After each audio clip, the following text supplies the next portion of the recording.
Ce balado est une présentation de la Fabrique culturelle de Télé-Québec.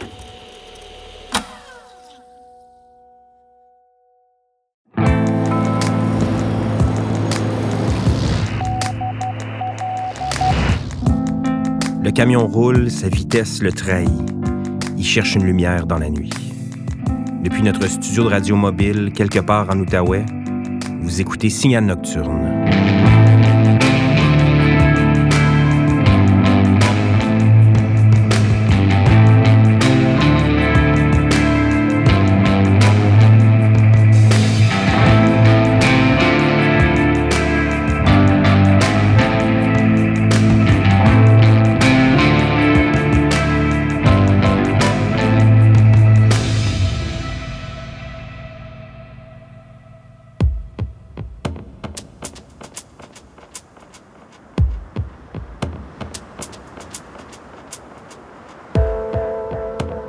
Ça fait des semaines et des semaines que François et moi roulons sans arrêt au volant d'un camion qui va bientôt frapper les 300 000 milles de vécu.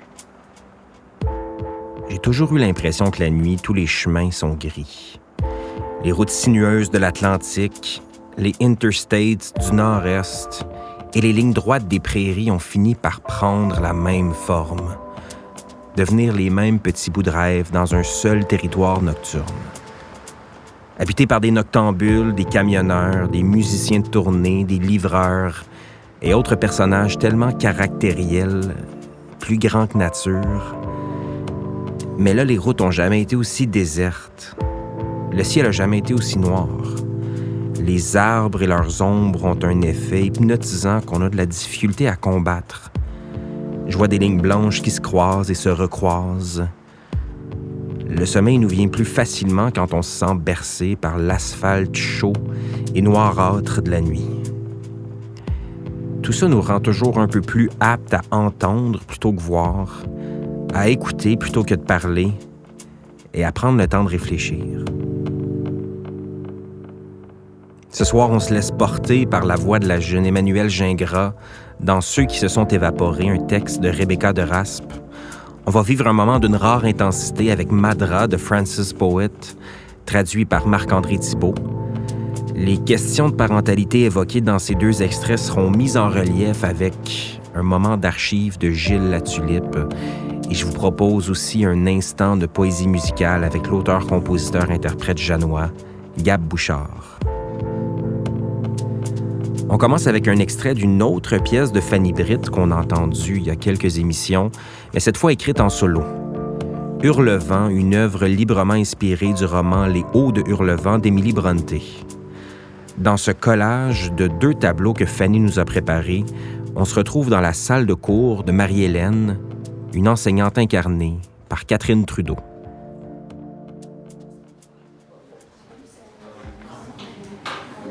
Qu'est-ce que ça raconte, les Hauts de Hurlevent?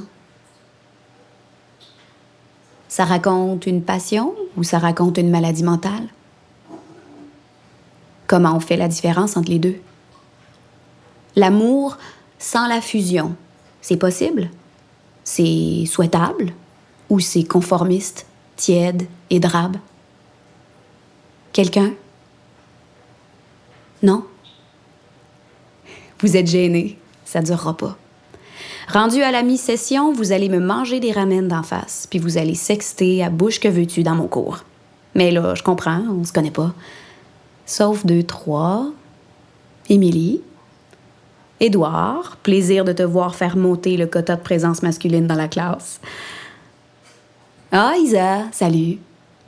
Faut croire que je les ai pas complètement dégoûtés l'année passée. Moi, en tout cas, vous m'avez beaucoup impressionnée. Ah, Jeanne Burns, qui arrive à l'instant et qui se cache derrière ses cheveux parce qu'elle est en retard. Saviez-vous que Jeanne Burns est l'auteure d'un recueil exceptionnel, j'allais dire pour son âge, mais ce serait âgiste, et il n'y a pas de ça dans ma classe. Âgisme, sexisme, racisme, capacitisme, ça n'a pas sa place, qu'on se le dise, gang. Bref, j'allais dire pour son âge, mais c'est pas une question d'âge. La beauté comme l'amour n'ont pas d'âge. Et son recueil est magnifique. Je vous le recommande à tous. Maintenant, j'arrête avant qu'elle se prenne pour une autre. Qu'est-ce que ça raconte donc, les Odes de Hurlevent, que vous serez pognés à lire et à analyser pour le prochain mois dans mon cours? C'est l'histoire d'une grande passion entre Catherine et Heathcliff. Une passion qui tourne mal, comme c'est souvent le cas dans les romans tragiques et dans la vraie vie, vous me direz. Les deux amoureux transis sont élevés comme frères et sœurs dans un grand manoir du Yorkshire qui s'appelle Wuthering Heights. Mais eux s'aiment d'un amour pas mal moins sage, disons. Même si tout les sépare, leur classe sociale, les circonstances de leur vie, les attentes qu'ils ont pour l'avenir. Catherine va même choisir d'épouser un autre homme, Edgar Linton, ce qui va déclencher une rage infinie chez Heathcliff, qui se remettra jamais du fait que Catherine l'a délaissé et qui va carrément consacrer sa vie à faire payer le monde entier pour sa peine d'amour. Pourtant, Catherine fait ces choix-là pour plein de raisons qu'on va explorer ensemble et que je trouve très intéressantes. Une femme de cette époque-là, par exemple, n'a pas tellement le loisir d'écouter son cœur, comme on le dit dans les livres de croissance personnelle. Elle n'a aucune autonomie financière, aucune possibilité de gagner sa vie. Tout ce qui lui revient de droit doit aller à un frère ou un fils. Dans ce contexte-là, c'est pas impossible qu'elle fasse un choix discutable d'un point de vue romantique. Un choix de compromis, mettons. Mais qu'est-ce qui prime dans l'échelle de nos valeurs? De vos valeurs? L'absolu amoureux ou la sécurité? Puis si on décide de placer la passion et le désir au cœur de nos valeurs, qu'est-ce que ça a comme conséquence sur notre tolérance à la violence?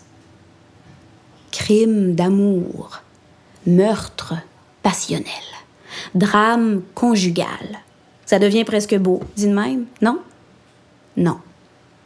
Comprenez-moi bien, aimer quelqu'un qui nous aime pas, ou mal, ou moins que nous, ça fait fucking mal. C'est pas moi qui va vous dire le contraire. Qui est-ce qui a pas été tenté, dans l'œil d'une tempête amoureuse, d'arracher le sol, de déraciner les arbres, d'ouvrir le ciel jusqu'aux confins de l'infini pour que son cri de peine soit entendu? Je ne peux pas vivre sans ma vie. Je ne peux pas vivre sans mon âme, qu'il nous dit, notre Heathcliff, à la mort de sa Catherine. Qui n'a pas ressenti ça après avoir été quitté? Moi, oui, en tout cas. Moi, oui. Mais nos crimes en seront pas moins inexcusables.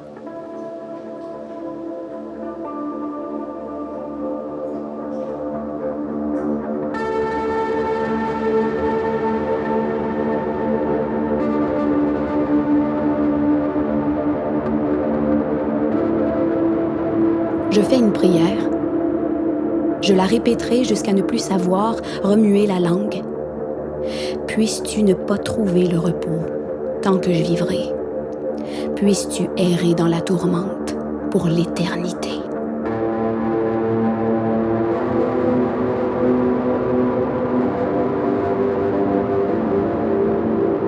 C'est ça qu'Heathcliff répète à la mort de Catherine. Et sa fureur de la voir s'éteindre connaîtra pas de fin, pas de répit. Chaque souffle de chaque journée, pour le reste de ses jours, il va les passer à accomplir sa vengeance, à écraser entre ses doigts le cœur encore battant de ceux qui auront entravé l'amour, et la liberté de cet amour, et la légitimité de cet amour. Même si personne l'avait entravé plus que lui-même l'avait fait. « Laissez-moi tranquille », qui dit. Tandis que je planifie ma vengeance, je ne ressens plus la douleur. Tandis que je planifie ma vengeance, je ne ressens plus la douleur. Mais est-ce qu'il revient aux mortels de se punir entre eux pour les violences qu'ils se sont infligées? Dieu ressentira jamais la même satisfaction que moi, clame Heathcliff. Sauf que des années plus tard, une fois la vengeance accomplie, aucune satisfaction. Juste de la folie, juste des larmes. Sa douleur se sera pas calmée, pas une miette. Sa douleur aura éclaté partout, sur tout le monde, comme une bombe sale.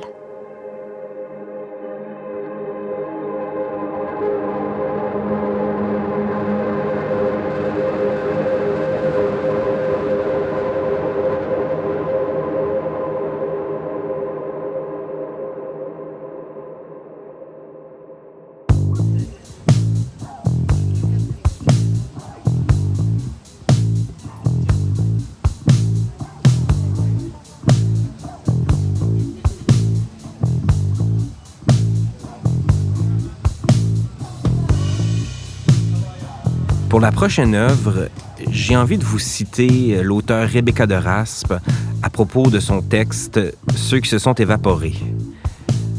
Au Japon, le phénomène des évaporés est foncièrement perturbant. Chaque année, 100 000 Japonais organiseraient leur disparition volontaire. Et vous, comment disparaissez-vous de vous-même?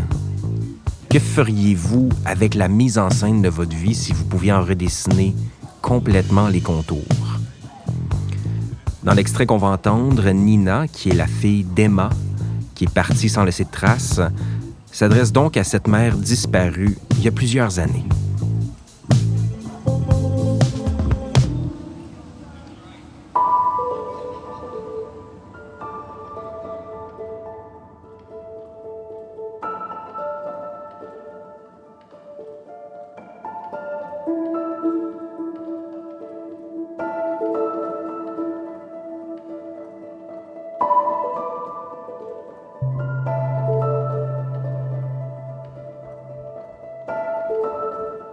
Un soir, il m'a fait garder. Puis quand il est rentré, je dormais pas. Puis j'ai entendu la voix d'une femme dans la chambre de papa. Et puis j'ai tout de suite pensé que c'était toi. Puis que t'étais revenu. Puis j'ai hurlé, j'ai pleuré, je suis tombée de mon lit, j'ai couru, Maman!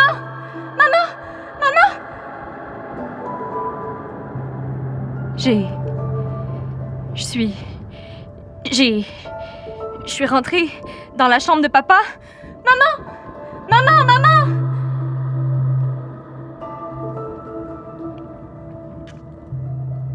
2 ans que t'étais partie. Ça attaquait tout mon corps, ici, dans la respiration. Maman, Papa s'est retourné vers moi, il m'a arrêté de courir. Il voulait me faire sortir de la chambre. Il voulait pas que... Ici, dans la respiration. Puis c'est ça, j'ai vu cette femme-là. Une femme qui avait pas tes cheveux, qui avait d'autres cheveux, pas les tiens. Une femme qui avait pas tes yeux, d'autres yeux, pas les tiens. Une femme qui sentait une autre femme. Pas... toi. J'ai... pas crié. Pas dit. Pas. Juste rester là. En silence. Maman était pas revenue. Je sais pas. J'étais tétanisée. C'était de l'intérieur que je... Puis cette femme-là, elle a pas eu peur. Elle s'est approchée de moi. Elle m'a dit qu'elle comprenait. Elle m'a prise dans ses bras, puis elle m'a bercée. Papa était... Puis elle m'a bercée jusqu'à ce que ça arrête. Le lendemain matin, puis elle est revenue, puis elle était là. Tu comprends? Je me suis pas sentie mal au début. Je me suis pas sentie coupable. Pour moi, c'était juste normal de l'appeler maman. C'était juste... Le pire, c'est quand on espère que... C'est ça. C'était juste... normal. Elle était là. C'était assez pour devenir ma maman. Elle a eu 2 garçons, mes frères. Puis on a grandi avec ta photo accrochée sur le mur du salon. Le psychiatre avait conseillé ça, la photo. Il me disait que si je voulais te parler, je pouvais le faire avec la photo. J'ai dessiné notre maison pendant plusieurs années, puis je collais les dessins autour de la photo. C'était pour que tu te rappelles par où aller, pour venir me rejoindre. je vais devenir architecte, c'est pratique, les plans de maison. J'ai toujours préféré le rouge. Mon professeur de 3e année primaire était horrible. La première fois que j'ai embrassé un garçon, j'avais 15 ans. Mathieu, il s'appelait. Mathieu. Juste au cas où tu voulais savoir. Puis, un jour, c'est con, à la fête des mères, mes frères pis moi, on avait préparé une surprise pour notre maman. Une surprise banale, je sais plus quoi. Mais elle s'est mise à pleurer en voyant la... Puis là, elle a eu le réflexe de me prendre moi en premier dans ses bras. Elle m'a serré tellement fort. Elle m'a dit merci. Je suis fière d'être ta maman. Puis je sais pas, j'ai pensé à toi. J'avais tout l'amour du monde, une vraie famille, mais il me manquait toi. Toi. Ma seule racine plus là.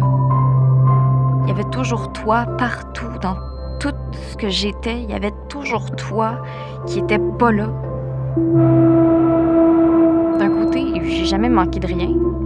Puis de l'autre, j'ai manqué de tout. Parce que t'étais tout pour moi. Même quand j'avais l'impression que ça allait mieux. Que j'arrivais doucement à m'inscrire dans ma réalité. Avec ceux qui étaient là. J'avais toujours peur que tu reviennes puis que tu vois à quel point j'avais pas été fidèle. À ma maman.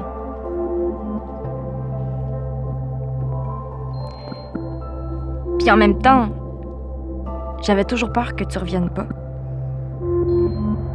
Ne sais-tu c'est quoi avoir peur, maman?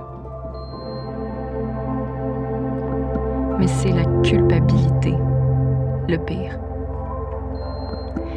La culpabilité qui vient avec l'effacement. Je t'ai tranquillement effacé de partout. Tes parents, j'ai pas...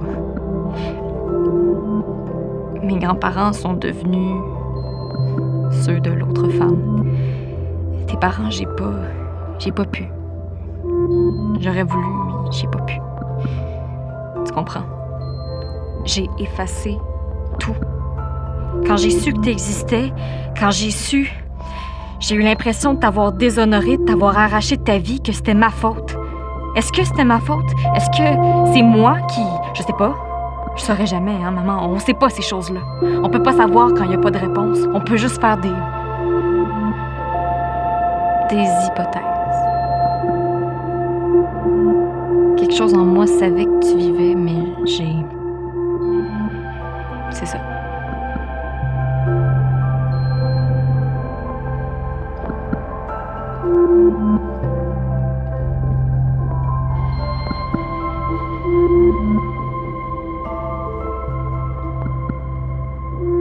C'était Emmanuel Gingras dans Ceux qui se sont évaporés, une pièce de Rebecca Deraspe.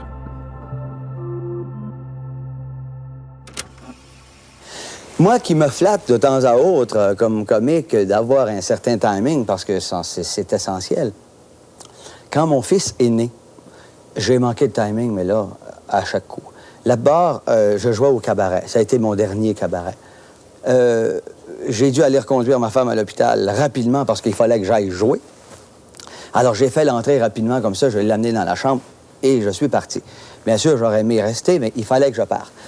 J'ai fait mes 2 spectacles de cabaret, je suis revenu dans la nuit à l'hôpital et il s'était rien passé. Alors, il s'est rien passé non plus jusqu'au lendemain soir où ma femme a commencé, les douleurs, etc. Là, ils l'ont amené au moment où je devais partir pour aller faire encore du cabaret. Donc, au moment où elle avait besoin de moi, j'étais pas là. Je suis allé faire mes 2 spectacles, je téléphonais, etc. Finalement, fausse alarme, il s'est absolument rien passé, je suis revenu. Et le lendemain soir, les douleurs ont repris, ils l'ont emmené dans la salle. Encore là, je devais partir. Et quand je suis revenu, Ma femme n'avait pas eu le bébé encore. Elle a dit, bon, là, c'est parfait. Mais j'avais quand même pas mangé depuis le vendredi. Et on était le dimanche. Et là, ma belle-mère m'a dit, écoute, il faut absolument, elle est là, il n'y a pas de problème. On va aller en bas, prendre une soupe. Et quand je suis revenu, elle était déjà dans la salle d'accouchement. J'ai tout manqué. J'ai absolument... À chaque fois, j'étais pas là. Vous l'avez revu depuis, votre fils, quand même? Je l'ai revu à l'occasion, mon fils. C'est quand même lui qui m'a fait réaliser que je travaillais trop. Parce que pendant beaucoup d'années, j'ai travaillé. Je ne savais pas dire non. Je disais oui. Tout le temps. Je faisais du cabaret, de la télévision, du théâtre, des commerciaux. Je faisais tout. Et j'avais pris ce rythme-là de travailler énormément, sans me fatiguer. Ouais. Et j'ai réalisé, quand l'enfant est arrivé chez moi, que je le voyais pas. Je le voyais pas parce que je travaillais tout le temps. Et c'est lui qui m'a appris à dire non, pour avoir le plaisir de le voir, d'être avec lui.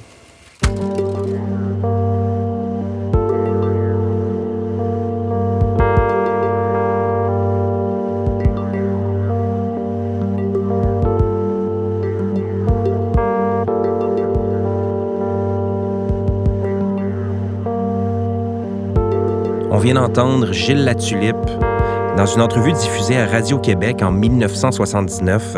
C'était à l'émission Les Invités de Keith Spicer.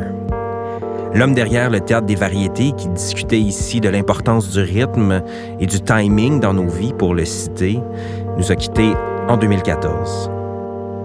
Les idées de Gilles Latulippe au sujet de la famille et de la parentalité font écho à Madra, une pièce sur l'instinct parental et sur la difficulté à faire confiance aux étrangers. Dans ce dialogue tiré de la pièce écrite par Francis Poet et traduite par Marc-André Thibault, on est dans la cuisine de Maddy et Alex, deux parents dévoués qui élèvent et protègent du mieux qu'ils peuvent Gabriel, leur fils de 3 ans.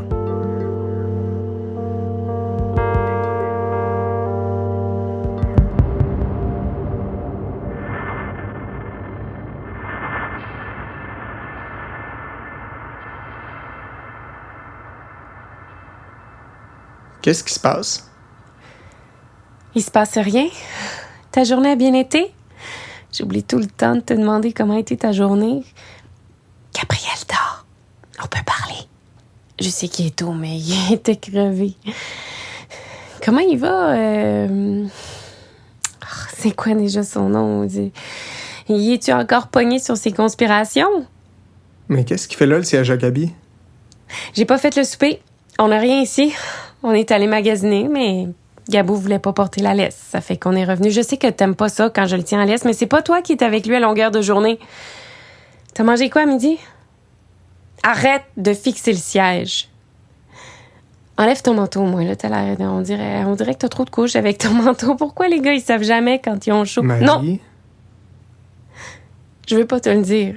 Pas là. J'ai fait quelque chose. Puis quand je vais te l'avoir dit, je pourrais plus jamais pas te l'avoir dit. Puis je peux pas décider. Parce que si je le dis pas, tu le sauras peut-être pas, puis là, on peut juste continuer. Parce que si je te le dis, ben là, je suis pas sûre qu'on va pouvoir juste continuer. Je pense que ça risque de changer un paquet d'affaires. Parce que Gabriel, il sait pas ce qui est normal puis ce qui l'est pas. Ça fait qu'il va pas... il va pas s'en rendre compte avant une couple d'années. Ça, c'est si il s'en rend compte. Mais toi...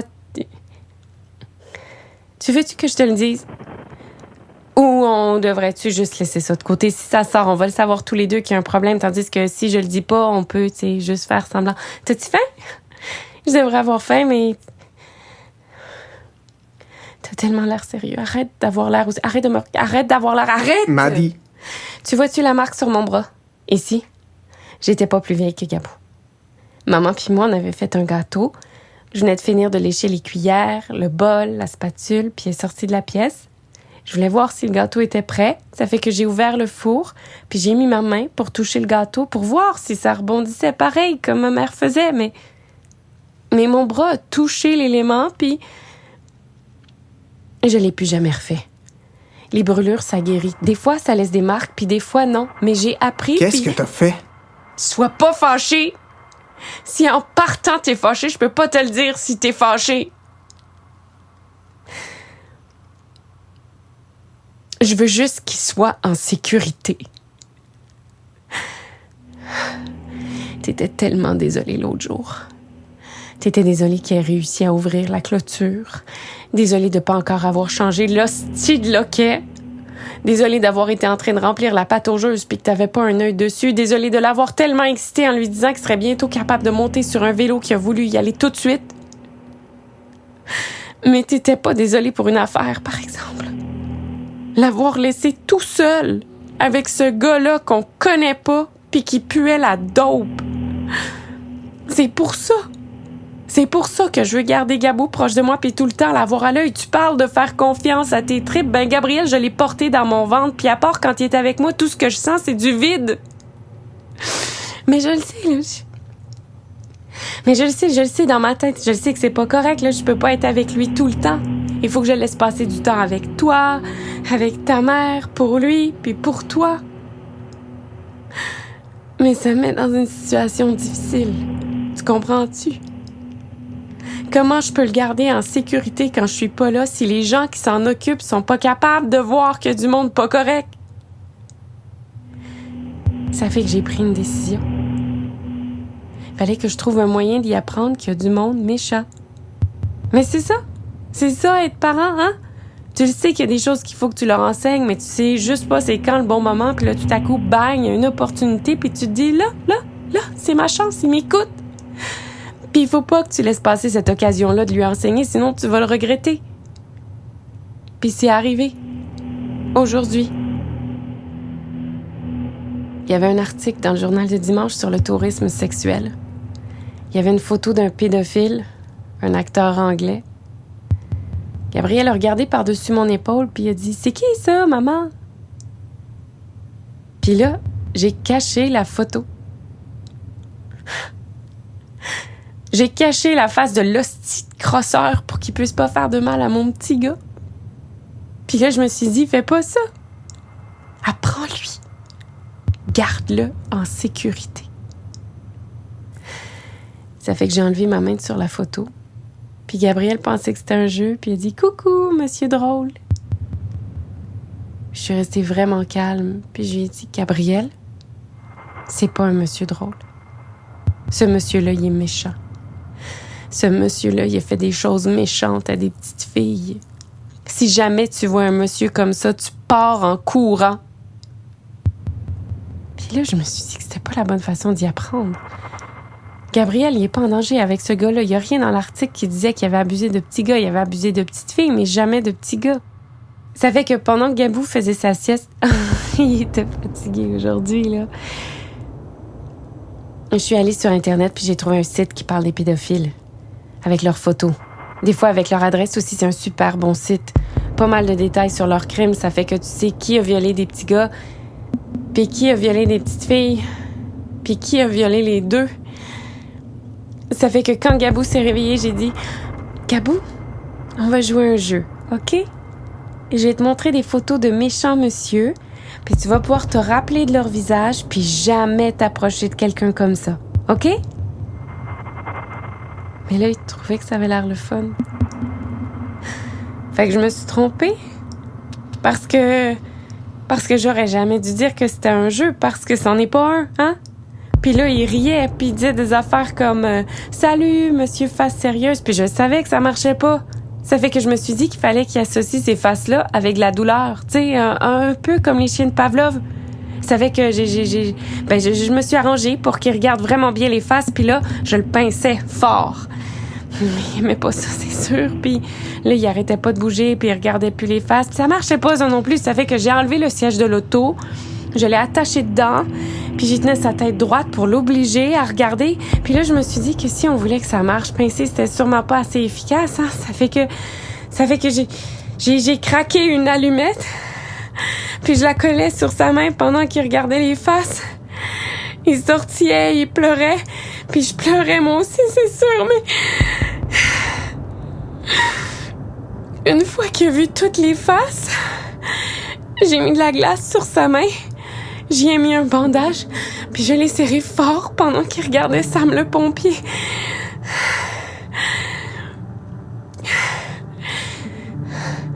Pas longtemps après, là, il allait beaucoup mieux. Pour vrai. Pour vrai, je pense que c'est correct, là. Je pense qu'il a retenu la leçon puis que là, il est plus safe que jamais. Je pense pas qu'il va se rappeler de la crise de ce matin. Mais si jamais il voit une face comme celle que j'y ai montrée, je pense qu'il va faire attention sans même savoir pourquoi. Ça fait que je pense que c'est correct. Pour vrai, au final, là, je pense que c'est correct. Tu dis rien? Pourquoi tu dis rien? Qu'est-ce que tu fais? T'appelles qui?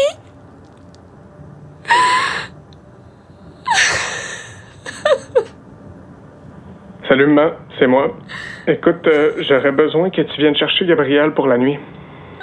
Oui, là. Non. Non, regarde, pose pas de questions, s'il te plaît. OK. OK, merci. Je veux que tu ailles dans notre chambre, puis tu restes là jusqu'à ce que ma mère soit venue chercher Gabriel. Tu sors pas. Même pas pour dire bye. Même pas s'il t'appelle. Est-ce que tu comprends? Est-ce que tu comprends?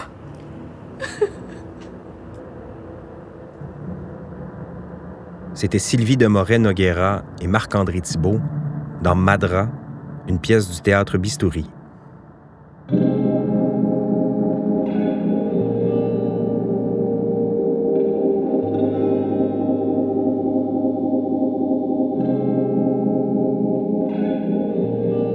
Avant de vous dire au revoir, je veux remercier l'équipe qui nous permet de vous envoyer le signal depuis notre camion de radio. François Larivière au montage, mixage, à l'habillage sonore et à la musique, Steven Boivin à la musique, François Desrochers et Nadine Deschamps de Télé-Québec Outaouais-Laurentides, l'archiviste Elena Babova-Gureva, la rédactrice en chef Jeanne Dompierre, l'édimestre Sophie Richard. Merci aussi à Pierre-Antoine Lafonsimard et Louis-Philippe Roy chez Transistor pour leur travail en réalisation, conception et direction d'acteurs. Cet épisode a été réalisé dans le cadre du Sentier culturel de la ville de Gatineau grâce à la contribution financière de Tourisme Outaouais et du ministère de la Culture et des Communications via l'entente de développement culturel. On finit cette soirée en musique avec Gab Bouchard qui nous chante « Étoile » tiré de son premier album « Triste pareil ». Je m'appelle Julien Morissette. Bonne nuit. Plus t'approches du lac, plus tu vois les étoiles. Les mêmes qu'il y avait dans tes yeux, les mêmes qu'il y avait dans les miens quand on se regardait. C'était beau. J'ai crissé de la peinture sur une toile, la même que je trouvais si belle, la même que je m'étais juré de pas gâcher avec mes idées de cœur. Tu sais bien que je t'aime, mais j'ai besoin d'être seul, affronter ma peine, finalement gagner le combat. J'ai essayé de demander l'aide à Dieu, mais il me répond pas. Un ouragan dans une petite ville. La petite ville, c'est ton cœur. L'ouragan, c'est moi qui va tout détruire. Encore, c'est sûr. J'suis juste trop con, pis toi, t'es trop pur. Et j'suis juste un pauvre citron, un fruit qui sera peut-être jamais assez mûr. Oh non, oh non.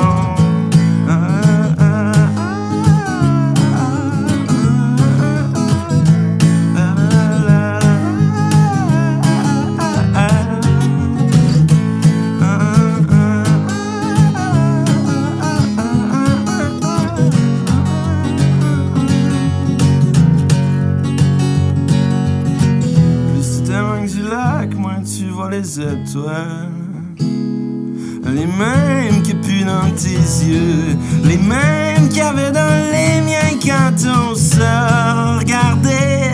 C'était beau. J'étais juste trop con, j'ai frappé un mur.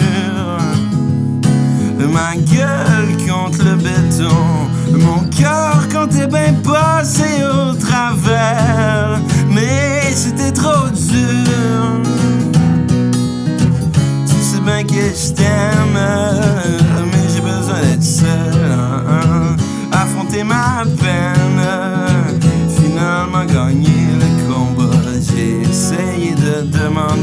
disais l'adieu, mais j'y croyais même